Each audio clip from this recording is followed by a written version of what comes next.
So how well would the Arachnids survive in Warhammer 40k? And for this video we are going to be looking at their movie and video game interpretations. Now the most common bug within the Arachnids is the warrior bug, standing about 2 to 3 meters tall. It's pretty much the standard blueprint for every other arachnid within the species, and it's easy to see why. Everything about this dude is designed to kill you. They charge at you in the millions if not billions. Their scissor-like mandibles can cut you in half like a hot knife through butter.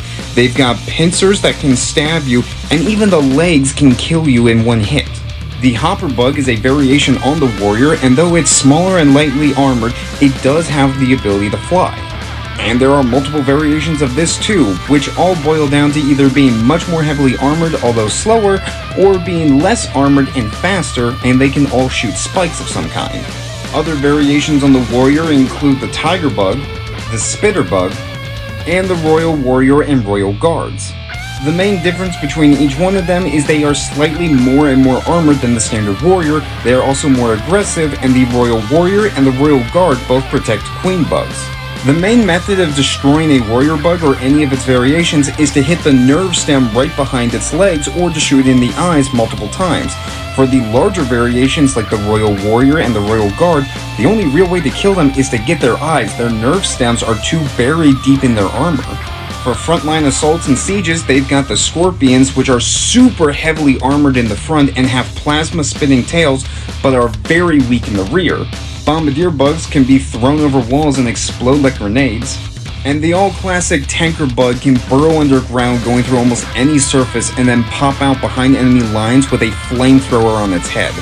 Its armor is also so thick that small arms do almost nothing to this. You need rockets, grenades, big stuff. The plasma bug is their main artillery and is surprisingly accurate even against spaceships in low orbit. When they need to be sneaky, they can use a control bug to take over a human host and then infiltrate them. And all of these forces are commanded by the brain bug, the queen bugs, and in very rare cases the god bug, although I couldn't find an image that TikTok would like. They also have a transport bug that can go through the vacuum of space, but once again I couldn't find a big enough picture. So how would they do? All in all, they wouldn't do too bad, but I do question their flexibility. The base design for all of their warriors is very solid, but it boils down to having more armor and being stronger but also slower. And against forces like the Space Marines, the Necrons, the Eldar, I really question how well they would handle them. They're very much so used to fighting the Imperial Guard and only the Imperial Guard. I give them a threat level of 3, but only about 1 to maybe 8 centuries. I don't think they would stand the millennia. If you want to keep up to date with all my next videos, go check out my Discord, because up next is the Doomslayer.